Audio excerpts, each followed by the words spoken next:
You see it happen every day.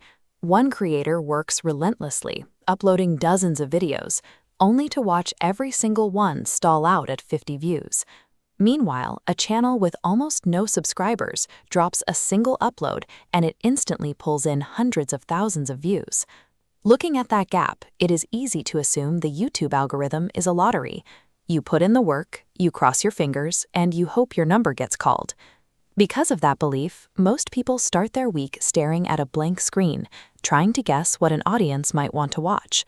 This is the equivalent of building a house without a blueprint. The top tier of the platform operates differently.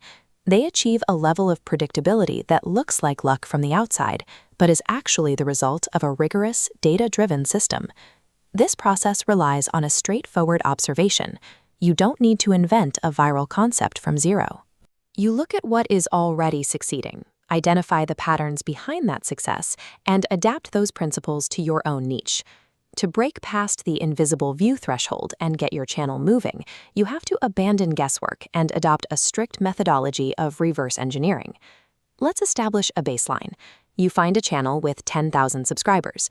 Their first 3 videos pull in 100 views each, but their 4th video hits 100,000 views. It outperformed the average by 1,000 times. This is an outlier. Imagine you run a bakery. You sell 10 muffins, 10 croissants, and 10 cookies a day. But one morning, you bake a specific salted caramel cinnamon roll, and within an hour, 1,000 people line up down the street to buy one. That single cinnamon roll proved there is a starving market for that exact recipe. Outliers on YouTube function the exact same way. When you search for these outliers, there is a specific data trap to avoid: the danger of mixing long-form and short-form view metrics. 1 billion views a month sounds impressive, but if those views come from 15-second shorts, the audience behavior is entirely different than an audience choosing to watch a 20-minute video. It is the difference between a candy shop where kids grab a free mint and leave, versus a dealership where buyers sit down for an hour to look at cars. If you want to build a sustainable channel, you must isolate the long-form outliers. This ensures you are reverse engineering genuine audience intent rather than accidental scrolling behavior. Once you secure a proven idea, you still have to package it. You can spend 50 hours executing a brilliant concept, but if your thumbnail is poorly designed, no one will ever click it. Instead of guessing how to frame your shot, you can use specialized tools to search for specific visual setups. If you make a video about a tractor, you can search for every thumbnail containing a person standing next to one. You might quickly notice that placing the camera low to the ground makes the machine look absolutely massive, capturing immediate attention through scale.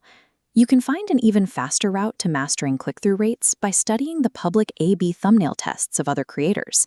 In an A/B test, a creator uploads multiple thumbnail options for a single video. YouTube splits the audience, shows each group a different visual, and measures which option secures the most clicks. Take a recent video from Ryan Trahan, where he tested every seat on an expensive airline. He tested 3 visual options: a sleep pod, a price tag, and an economy versus first class split screen. The split screen dominated the test. The most valuable takeaway is that another massive creator ran the exact same video concept a year prior, tested the exact same visual layouts, and found the exact same split-screen winner. By studying these tests, you avoid spending time and money guessing what works. Instead, you simply observe the proven human psychological preference for extreme visual contrast and immediately apply it directly to your own channel. You cannot sit at your desk scanning the platform for new outliers and thumbnail tests 24 hours a day. To scale this research, you need a passive radar system. You can build this using custom search alerts for specific phrases related to your niche. If you plan to make a video about building a treehouse, you can track the phrase "I built," but program the system to only alert you if a long-form video crosses a massive threshold, like 1 million views. This effectively filters out all the noise. When a video hits that threshold, the system sends a notification. You can pull those proven concepts into organized digital collections, building a library of high-performing ideas. This automation transforms trend hunting into a passive system that runs in the background while you focus on making the content. The deepest insight you can take from this is that the algorithm is not a gatekeeper actively trying to hide your work. It is a mirror reflecting basic human behavior.